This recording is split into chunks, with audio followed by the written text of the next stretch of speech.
So it was, they'll only go for All right, one Zach, week. do you want to cover whatever you want to cover as far as Yeah. um, Yeah, club so stuff? yeah, just a few updates. So obviously we had the vote a month or so ago. We formed all these committees. We have a board now. Um the board has met, the committees are meeting. So thanks to everybody who's been doing stuff on that front. So we're gonna have a lot of updates coming soon, like a regular newsletter, a new website, maybe a new app. We're demoing an app right now to try and just streamline communication with the club and sharing of information and calendars and all that good stuff.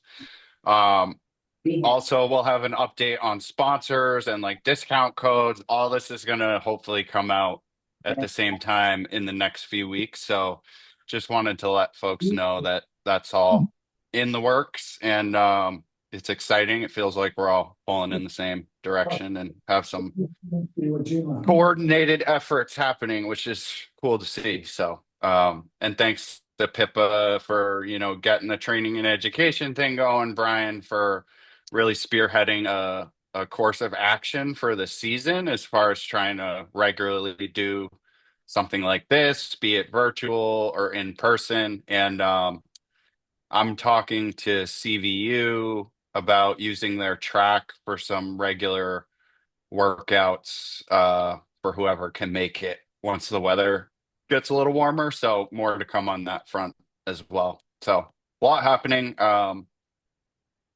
So yeah, just keep your eyes and ears peeled. Awesome. I think we're finally going in the right track. It's great. Um, all right, so I'm going to share my screen. Hopefully, I don't have anything crazy up there.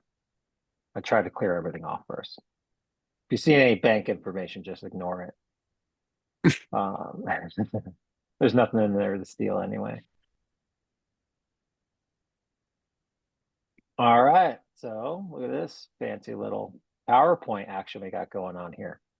All right, so our first edition of education, we thought was best to kind of start off with program design, right? And program design can mean so many different things to so many different people. So we're going to keep this kind of like very 30,000-foot view idea on this, and then we'll kind of dig in deeper if people have questions or specific, you know, issues that they're dealing with and stuff like that.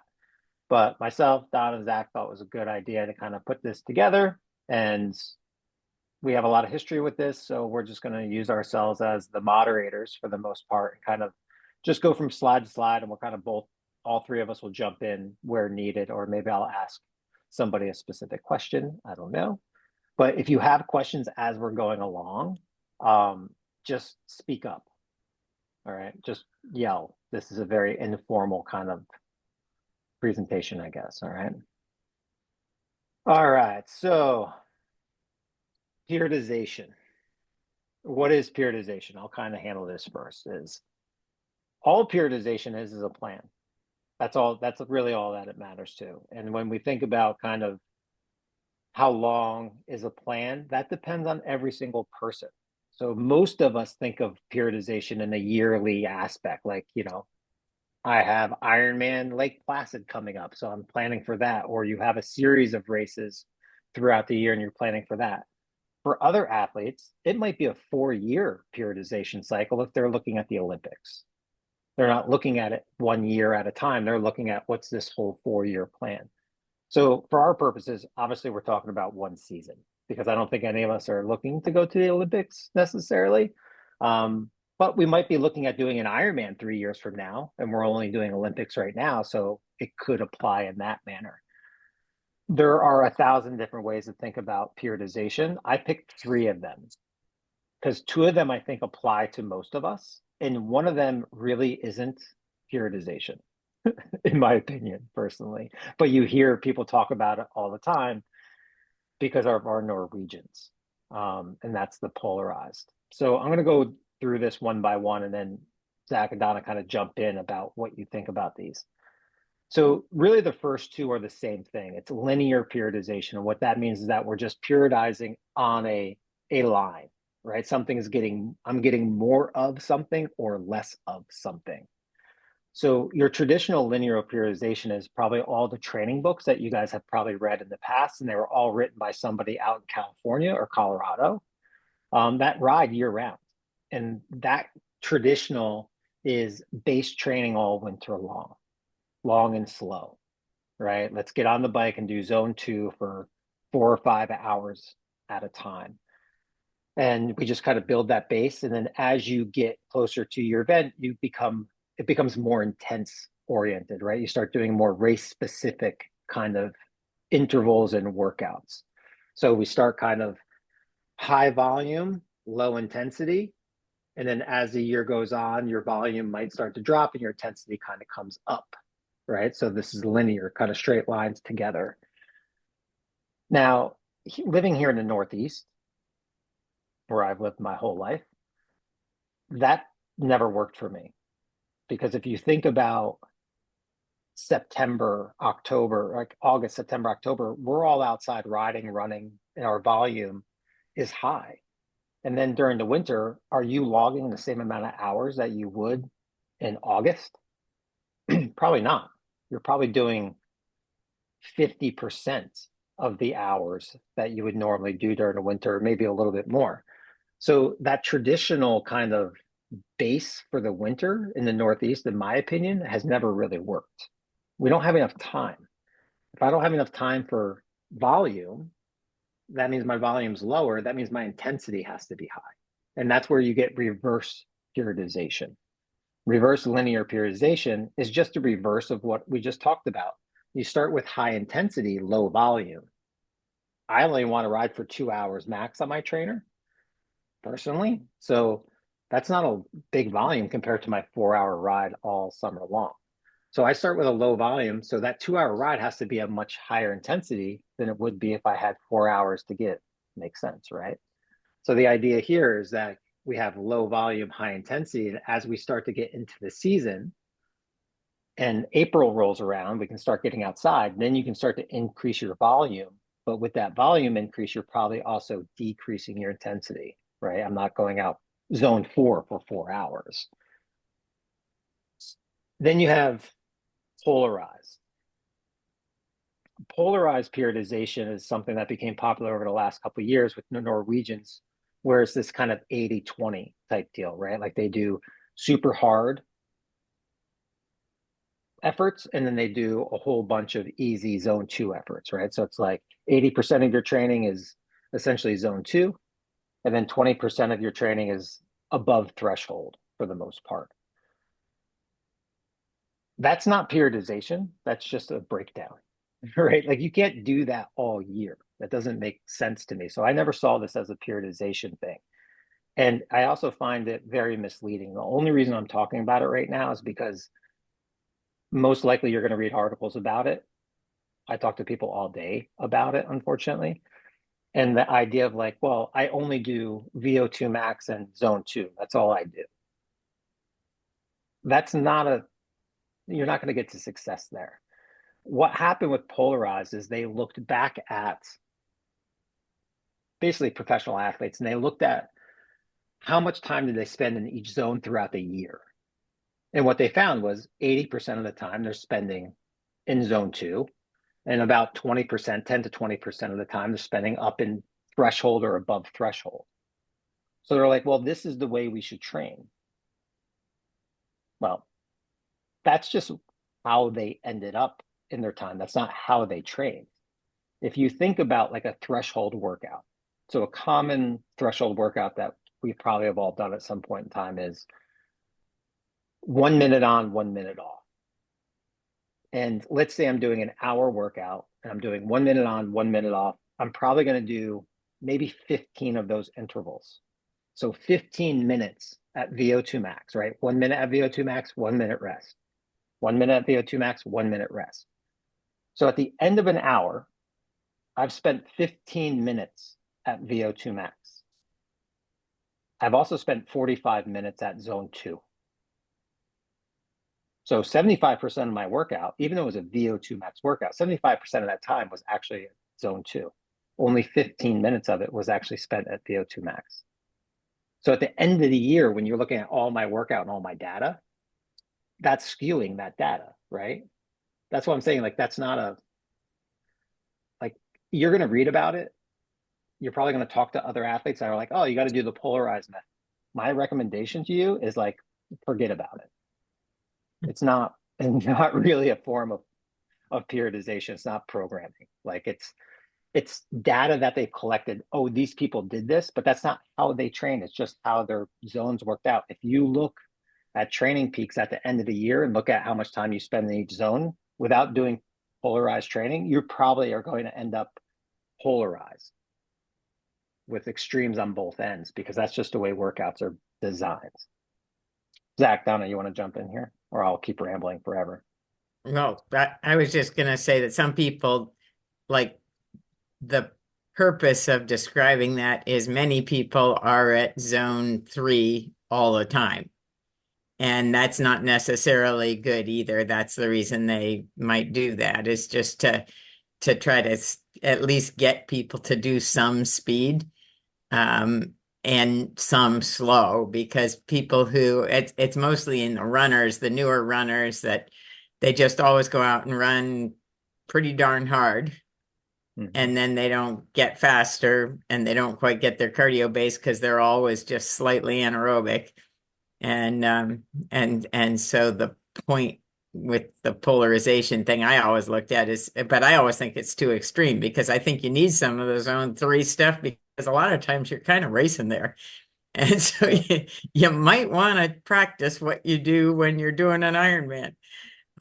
So anyway, that's my theory on that. Yeah. Brian, I can't recall, do we have anything in here about zones? It might just be worth like, or I'll just say, you know, regardless of sort of what type of periodization you might be using to set up your training plan for a season, there is a lot of value in knowing what your zones are. And I think that's like a step not everybody takes or knows to take. And so, doing some form of test, there are, various tests that you can do to help set your zones for heart rate, power on the bike. You can use it by pace for running if you're running on sort of a similar track or surface with some regularity.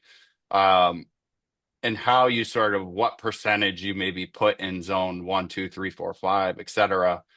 can vary. But I do think having that structure is really important to sort of setting yourself up for success, to Donna's point, so you're not just like forever in that zone 3 kind of, this feels like a good workout pace, which, yeah, I think everybody is sort of instinctively inclined to do initially. Correct. Yes. And when we get into like the workouts, a couple slides down, like we can go more into the zone part of it. And really with the zones, like Zach's saying here, is the zones are really your gauge of intensity, right? Zone 1 is super easy. And then depending on how many zones, let's say zone 6 is super hard, right? 3 is like tempo, force threshold, 5 is usually VO2 max. So when you're thinking about periodization, these linear ideas, right? It's either, am I doing high volume? If I have high volume, then I should be in the lower zones, lower intensity, right? I have 4 hours, I can be down in zone 2 this whole time. If you're doing a reverse, like us in the winter time, I'm only have 2 hours on the bike to spend, then my volume is low, my intensity needs to be higher, right? Does it make sense for me to do 2 hours in zone 2?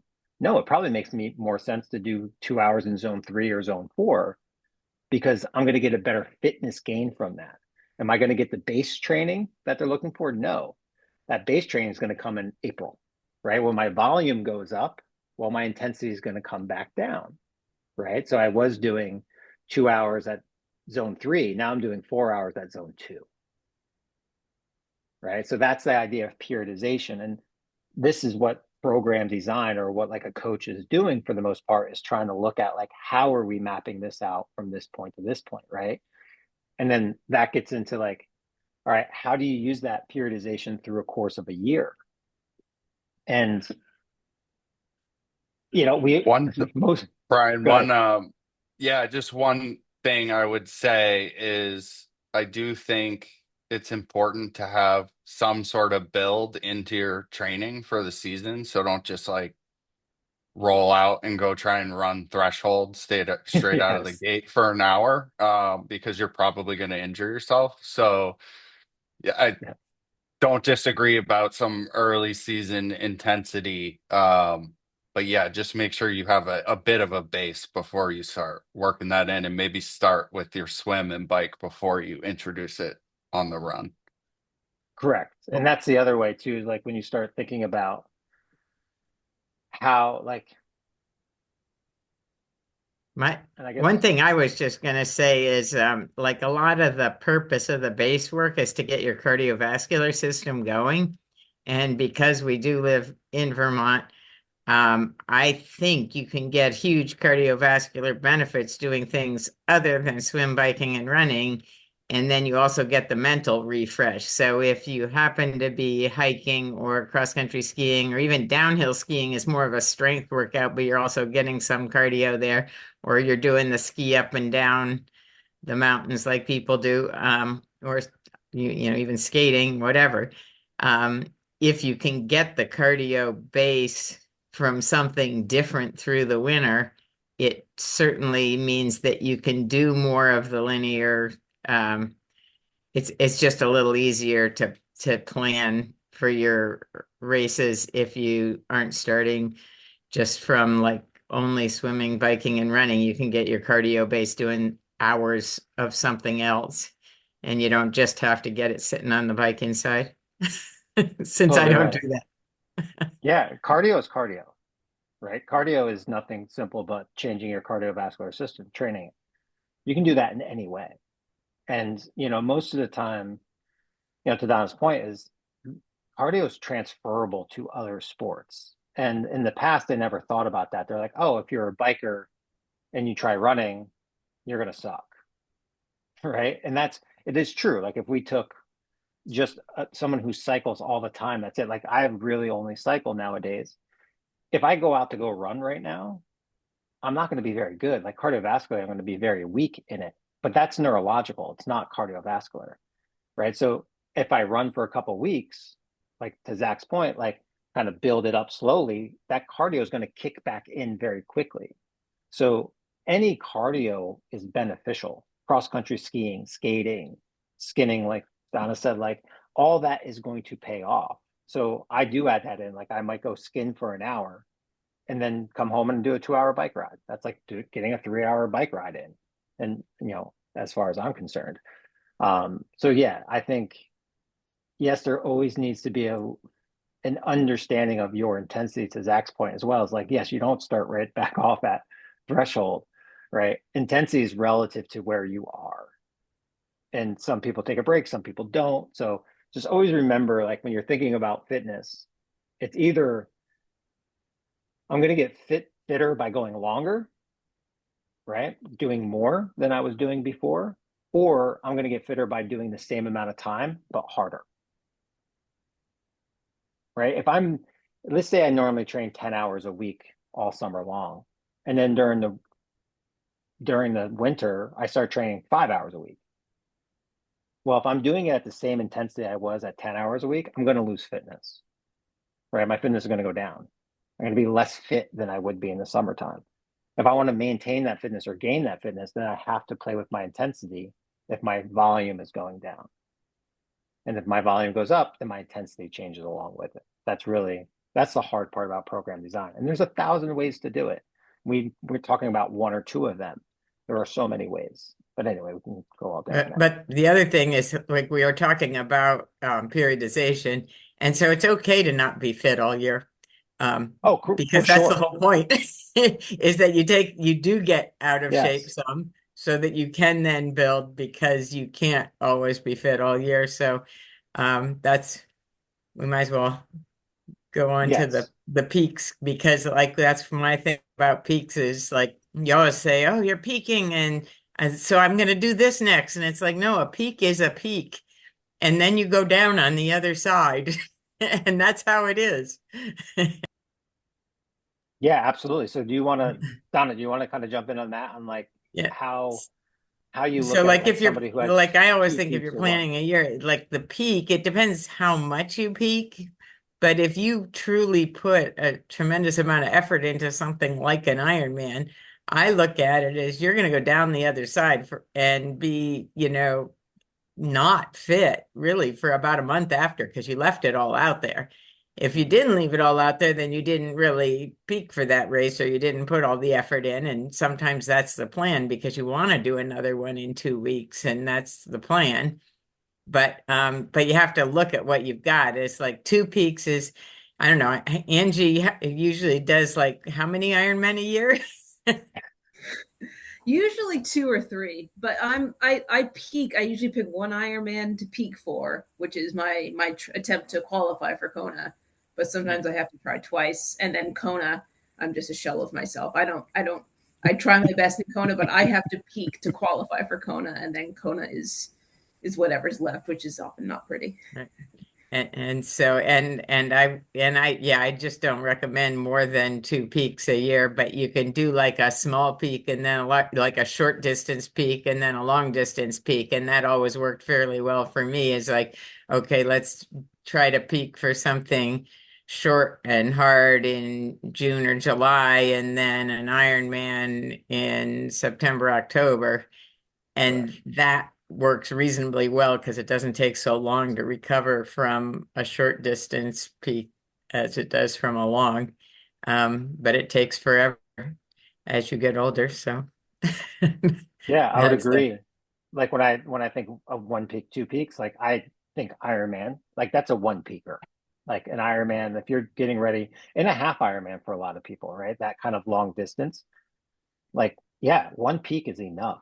So typically for me and my clients, they're Northeast. I'm like, let's try to find a late season Ironman, right? Let's try to find an August or something like that. So we have a lot of time to build up for it, right? And really peak. The two peaks are much more short course, right? Like you can do a series of maybe two or three races in early season, like you know June, and then again, like Donna, like you said, like another block of races again in August or September, right? You have that kind of 2 months in between there to kind of come down a little bit and then to kind of rebuild back up again.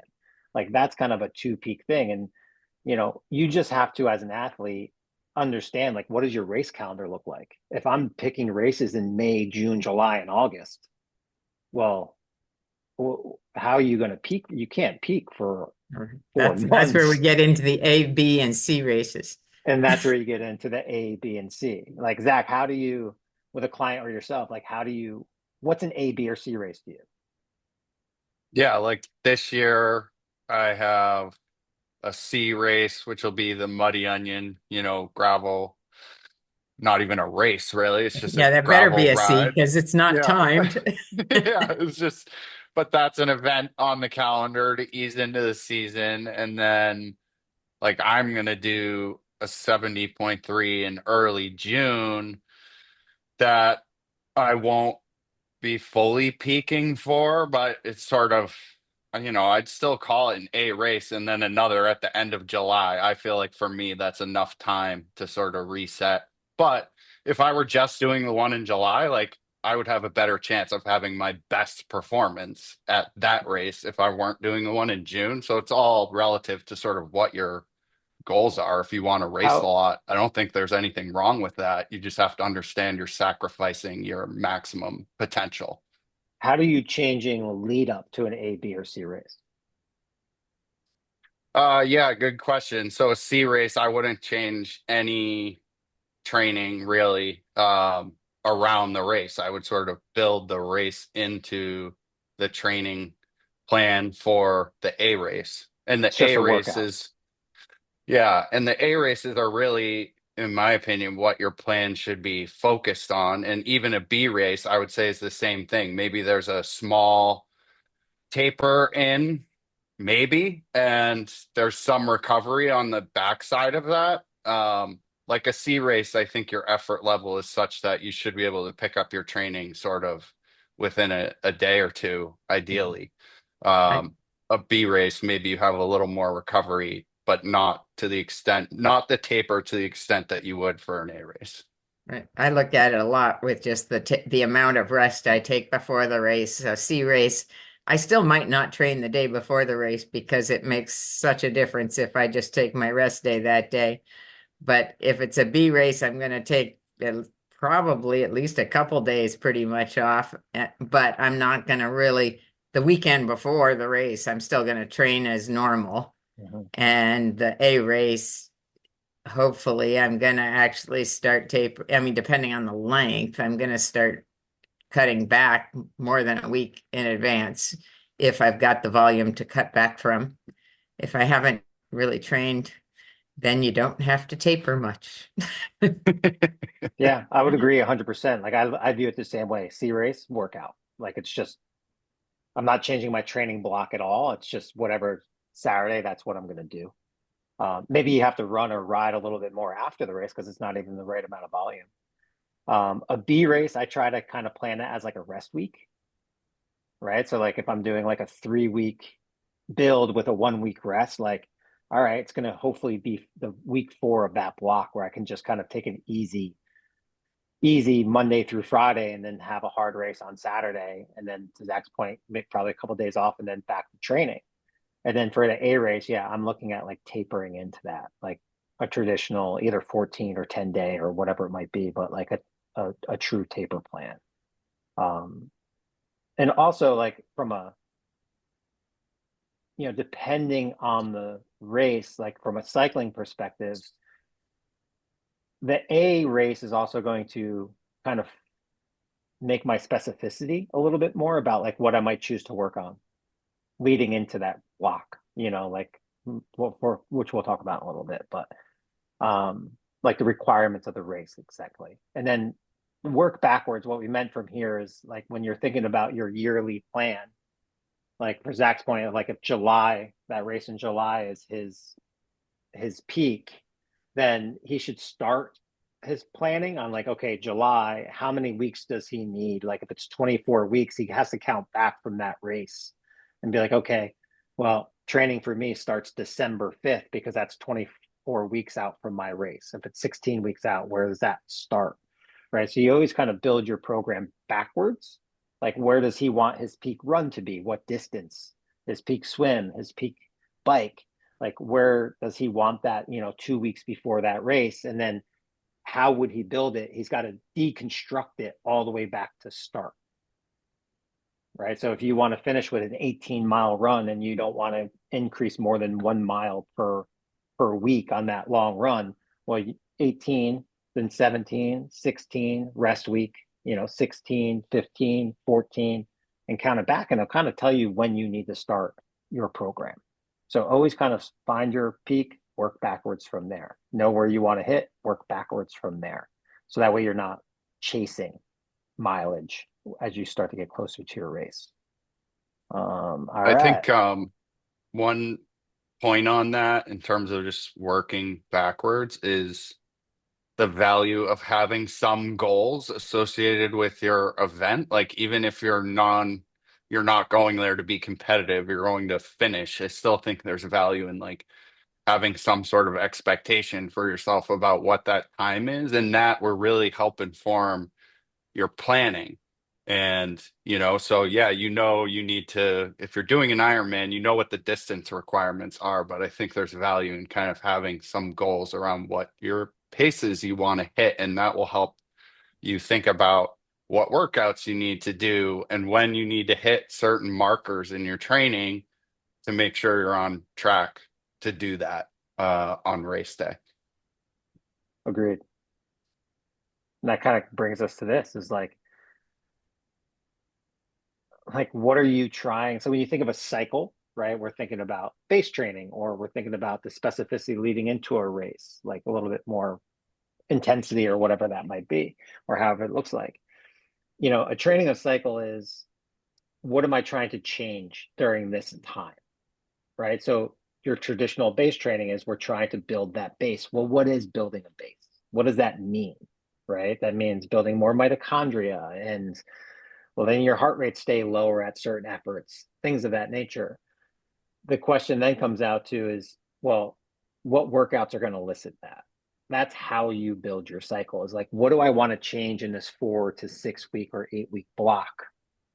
Right. Once you identify what it is you want to change, I want to get faster. Let's say we're coming into, an Olympic race and I really want to take 30 seconds off my 10K run time, like 30 seconds a mile. Right. That's what I want to change. I want to be faster on the run. Then you have to ask yourself, okay, well, what workouts are going to elicit that change? I need to show up to Zach's Wednesday night runs at CBU because I need to start doing some track work, right? I need to get a higher turnover, whatever it might be. So you don't just pick workouts to pick workouts, you pick workouts to elicit a certain change, right? How do you, like Donna, would you approach that? Like when you think of it Well, in that way? one of the things that I have just personally found is that it's sort of muscular endurance, not cardiovascular endurance, that is my limiting factor on uh each sport, like especially, running or cycling. And so for me, for the long distance stuff, it's really just getting the muscular endurance. So I am going to just work on building volume, and I tend to build it in sort of like nebulous blocks that of 3 to 4 weeks so that I can adjust according to life. Like if life throws me something in 1 week, it's okay. I just have to kind of hit out 3 weeks of it to get there. And so I give myself kind of um, blocks of time to say, okay, this month I'd better be able to get out there and get 60-mile rides in so that next month I can do 80-mile rides so that the next month. And so muscular endurance tends to be my most important factor during the long races. But then if what I'm shooting for is Olympic distance type things, I'll say, okay, what's going to get me to go faster? And, bike time trials. Okay, that is what's going to mimic what I need to do in an Olympic distance or sprint distance race is do the bike time trials. Because if I don't do them, I haven't practiced what I need to try to get better at in the event. And I guess the same thing with the running is, if what I want to do is get faster, I'm not great at going to the track, but I can enter more 5Ks if what I want to do is practice getting faster. And those are like your C races. You're going to say, okay, I'm going to use my C races to get better at the sport I need to get better at. And you say, can you improve all three sports during a single cycle? And I kind of know that you can't, but I often am trying to do both the biking and running at the same time because it's really hard to do them right now. Yeah, and what I mean by that is like, can you improve, like the question of like, can you improve 3 sports during a single cycle? What I mean by that is like, can I expect, like when I'm sitting here, like, can I expect to get better and like focus on improving all three, like my swim, my bike, and my run? Or is it better for me to say, you know what, I need to maintain, and yes, I'm going to get more endurance, I'm going to get better at just by doing, but should I be focusing on all three as like my key workouts, being like, all right, I need to improve in all three of these sports? Or is it better to say, you know what, I really need to improve on this sport right now, and I got to kind of maintain these two while I'm doing that? I mean, there's only so much time the body tolerates Ex- extra training or extra total stress. So you can improve a little on all three, or you can improve more on one. But if you have one thing, I mean, I tend to focus on like, okay, do the running for the early season and then really work on the biking because that's when if I have a marathon or half marathon early season, that gets the run where it needs to be. So now I can transition to more cycling when I couldn't tolerate that when I was running more, so the it really is for me about what sport do I need to do to get to the distances that I'm aiming for next.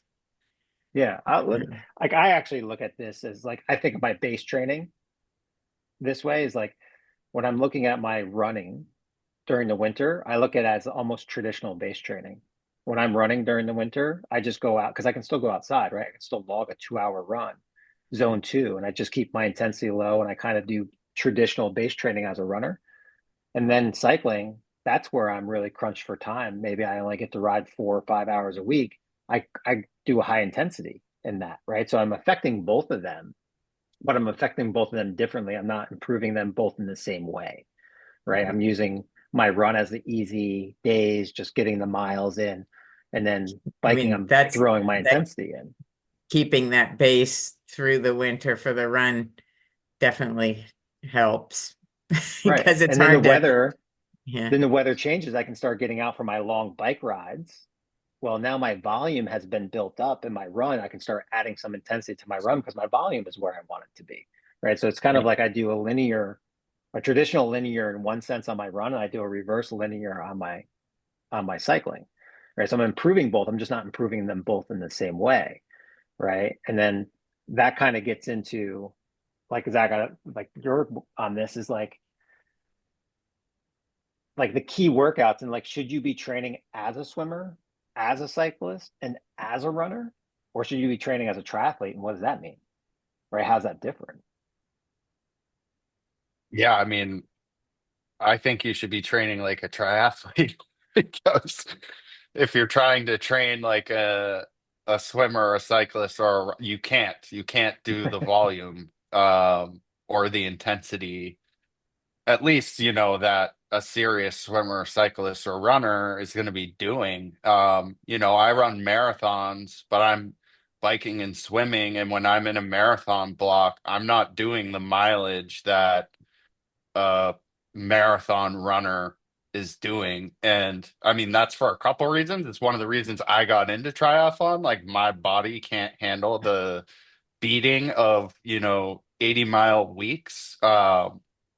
So the biking and swimming allow me to keep that cardio fitness. But yeah, I think you have to sort of approach triathlon as a triathlete. And I do think it's important to maintain consistency in all three disciplines, not necessarily, to your point, trying to make big gains in all three simultaneously, but just maintaining that fitness, maintaining your feel for swimming and maintaining, yeah, Donna, like for running, if I take any extended period of time off, I mean, then there's a long reintroduction period where I get really sore. Like there's a lot of value to me to maintaining, say, 15 miles a week all year round, just to try and kind of keep that base muscular endurance intact.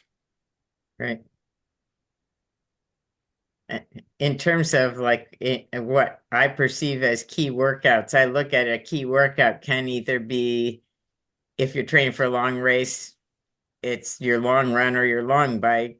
And if you're training for a short race, it's probably your faster workouts, either your bike time trial or your 5K race or speed work that you do that week.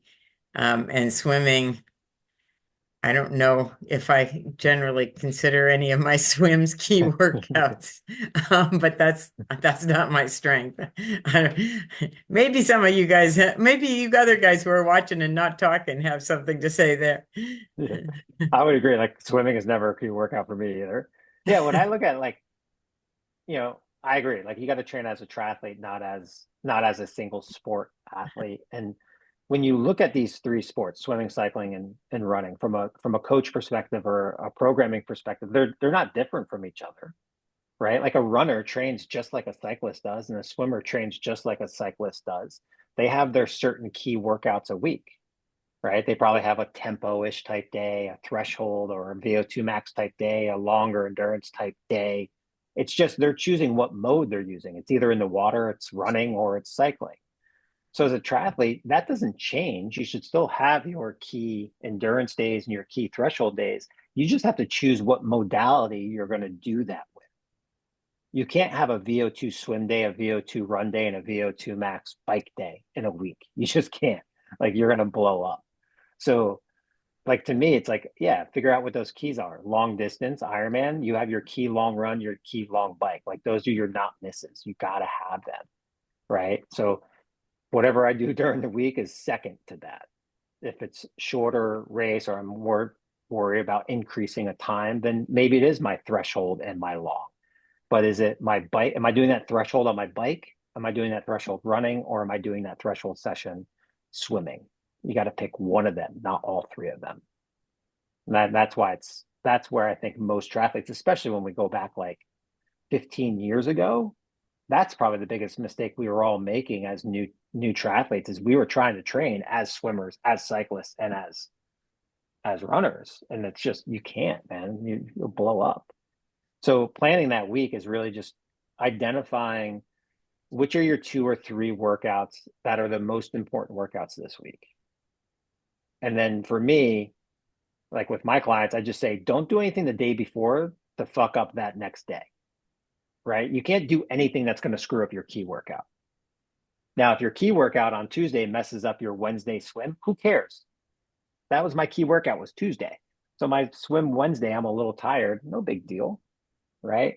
And if my next key workout is on Friday, make sure Thursday isn't anything that's going to mess up my Friday workout. Those key workouts are the ones that you want to show up really fueled, rested, and ready to roll, right? And they can be, I don't think you can really have more than 3 per week personally.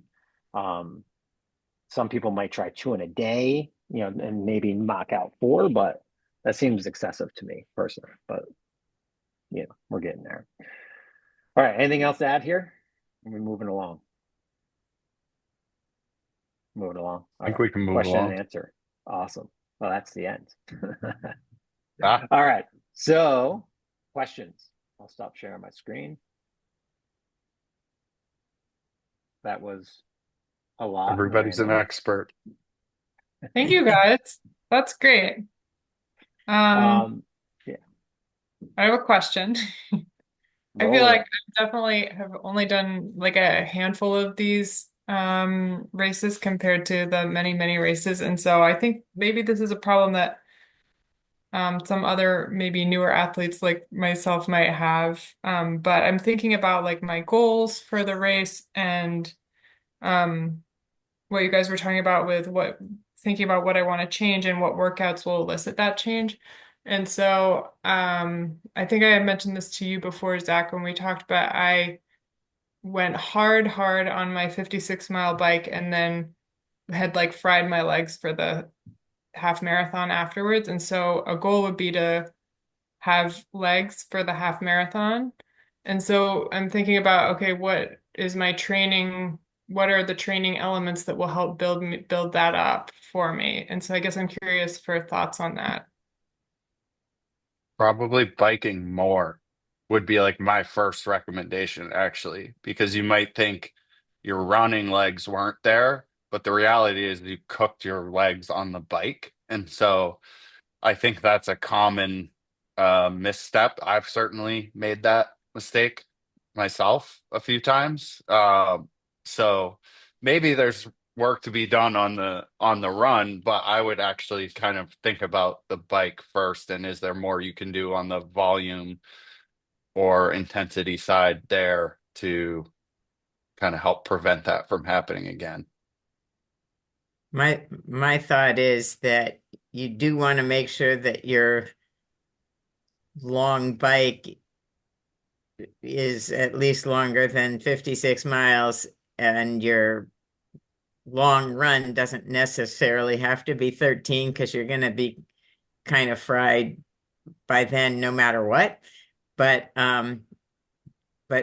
usually I think if you are having trouble running after the bike, a little bit of like do a 20-mile bike ride, then your longer run so that you're used to running on at least a little bit tired legs. And then the other thing is a lot of times you think, okay, my legs are toast, and you maybe didn't fuel enough on the bike. Um, Often when people say they just used it up all on the bike, it's because they didn't fuel enough on the bike, and so their legs, they're a little depleted going into the run. So practice, part of the period is part of the training is practicing your fueling, so that when you do get done with your long ride, you don't feel like toast. You feel okay because you're not depleted. Even though you don't have to do your run right now, you could not be depleted if you fueled well during your whole long ride. The one other thing is that in some cases, just getting out for a day here and there where you're actually out almost as long as you would be, like not the total distance, but maybe do a 4.5, 5 hour bike ride, um, because that just gets your body used to going for longer. And that's hard to fit in, but when I was first taking up triathlon, that was one of the advice. When there was a race that was like a third of an Ironman that used to be pretty popular in Massachusetts called Bay State, and the Lake Sunapee one was that distance. And when I was first taking it out, I'm like, I don't know if I can go this far. And that was my sister's advice, was make sure that at least some days you exercise for about the amount of time that that race is going to take you. Now, as you get to Ironman, you're not going to do that because it just isn't worthwhile.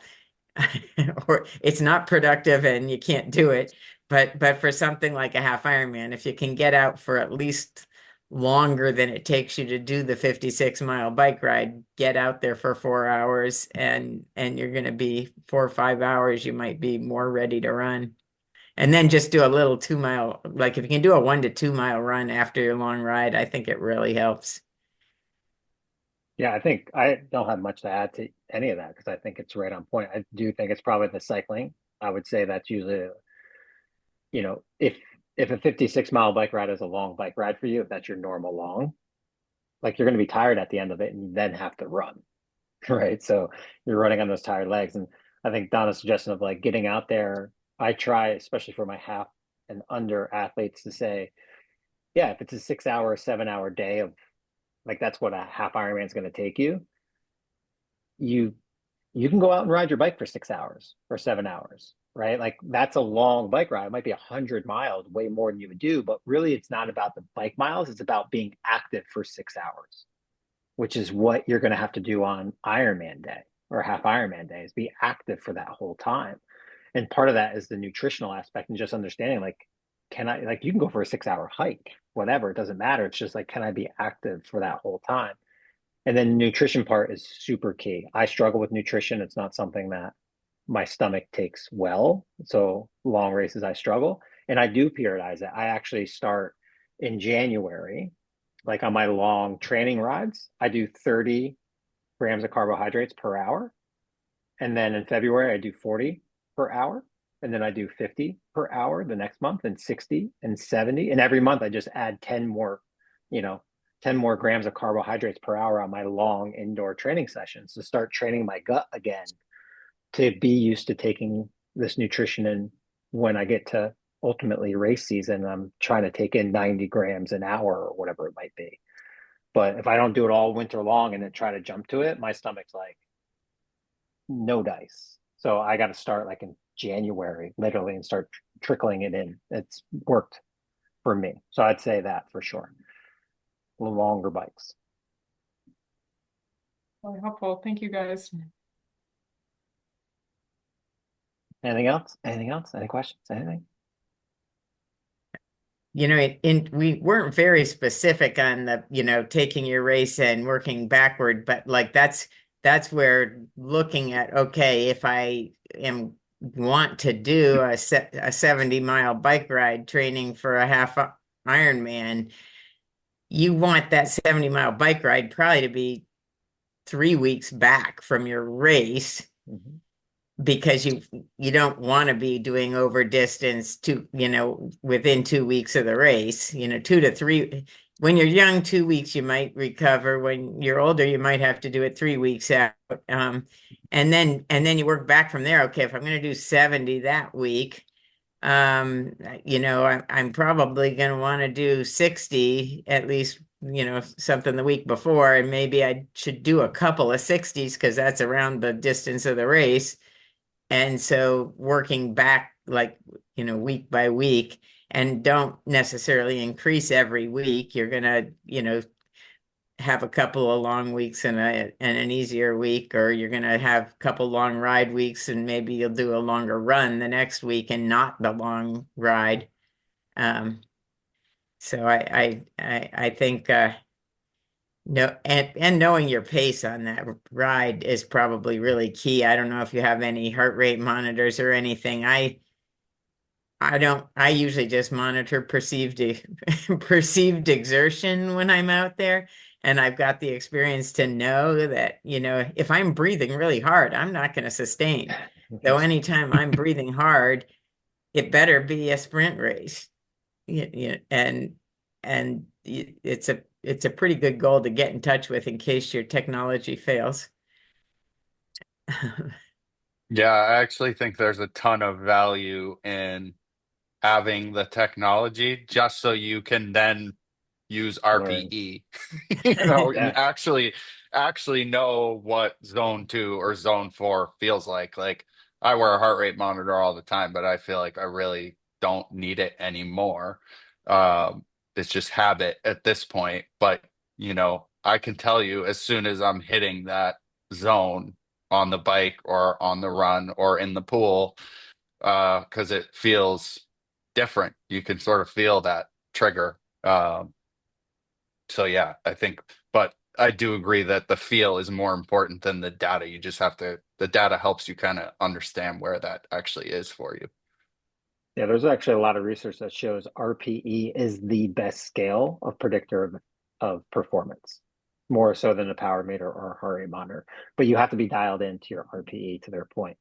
And that's why using that data is having a heart rate monitor while you're doing these efforts helps dial that RPE in. I always use a heart rate monitor, and especially when the weather's not great, it's hot. I always have one on because, if your heart rate is not the best tool to predict like efforts for training necessarily, like I'd rather use pace or power, but heart rate's a good indicator of what your body system is going through. Right. So if it's hot out, my body's trying to cool itself, my heart rate's going to be higher even at a lower pace than it normally would. Right. So if I'm just looking at my power meter and I'm like, oh, I should be pushing 200 watts, but my heart rate's 10 beats higher than it normally is at 200 watts, then I shouldn't be pushing 200 watts. My body's dealing with other shit that's going on. It can't just deal with, producing energy from my legs right now.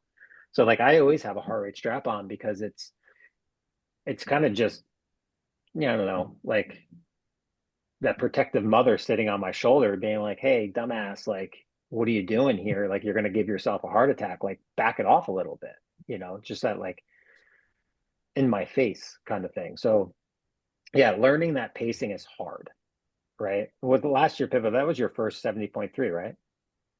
Or no, that was your second. Yeah. So it's hard. Like, it's hard to learn how to pace a distance or a race like that. If you think if you've done 10 of them, you've had good experiences of being like, oh, and there's times I send my clients out to be like, let's try to blow up on the bike. Like, let's go out there and I want you to go as hard as you can. And let's see if you just blow up on the run at mile 5. Because a lot of times what will happen is certain clients don't push hard enough on the bike. They're too conservative. Right. So then you're like, no, just go out there and blow up. And then they go and they push the bike and they realize they still have a really good run and they learn something. Others go out there, they blow up on the run. They're like, oh, that was too hard. We're great. Awesome. We now know that was too hard, right? We got to back this off a little bit. That was a 6. We need to be at a 5 or whatever it might be. So, that's the other thing is with any sort of race, whenever you finish it, you should always review your race 2 times. immediately after the race, like do a race report. How did it feel? How do you feel about it? Right? Most likely we'll have a little disappointment and like, oh, I really fucked up on this part. I blew the bike, like I couldn't run. And then you do another one like a week later when the emotions of the day have kind of settled and you can look at it more objectively and be like, hey, what did I do really well? You know what I did really well? I really pushed the bike. I really went hard and kind of dug in on the bike. Like that's a win, right? Maybe it was too much, but I really kind of went past my comfort zone there. Okay, well, how are we going to change that for the next time? What did it feel like? What was I eating? Did I eat enough during that thing? Like I always say is like do 2 race reports directly after so you get the emotional response. And then a week later, 5 days or so later, where that emotion has kind of calmed down a little bit, you can look at it more objectively and pull out the wins because you're not going to see the wins directly after, especially when you feel like you failed.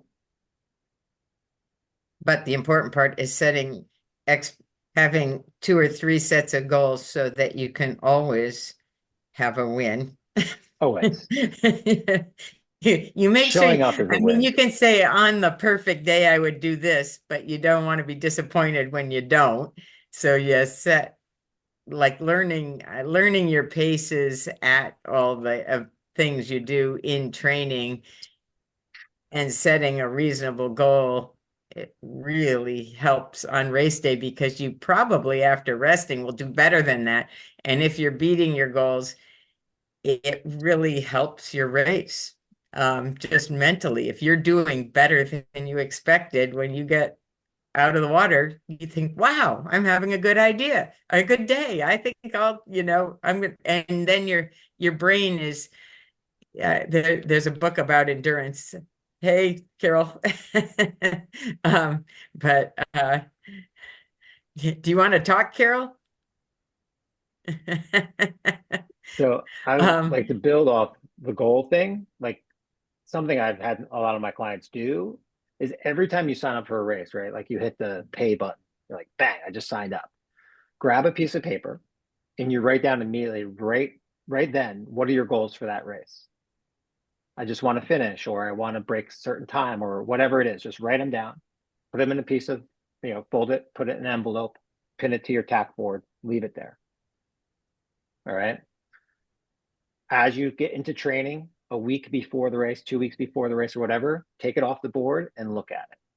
And remind yourself what your original goal was, because as you train, your goals are going to change, right? We gain more fitness. We're like, oh no, I think I can break this time or whatever.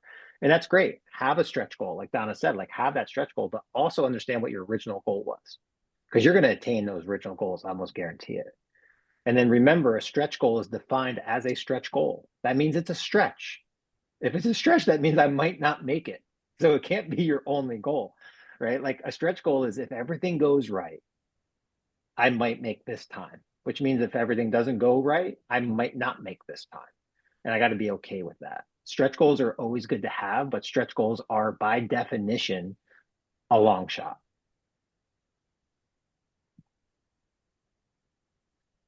Anything else? 8:04. Wrap it up. Thank you guys. Yeah. Appreciate you Awesome. organizing this. Brian, thanks Donna for your contributions. And kind of I wish we think could we have have a heard more from. schedule. What's that? I was kind of wishing we heard more peeps out of the out of I don't John or know. Olivia or Deanna or Carol. Well, I'll Angie, tell you we what, barely got to talk. we're gonna keep showing up and you guys should all keep coming. And yeah, I think Brian, you had circulated a schedule, so we'll sort of reconvene and try to, make sure there's some consistency here. I think I always learn something from stuff like this. So, I mean, we're in the presence of, all stars here. So, we're pretty fortunate to be able to learn from everybody. So, yeah, appreciate There's you a guys. lot of knowledge. There's a lot of knowledge on this team as a whole. Like there are so many unique like experiences that I've been a part of a lot of clubs. The value of this one in the last year of like conversations I've had off the charts, like off the charts.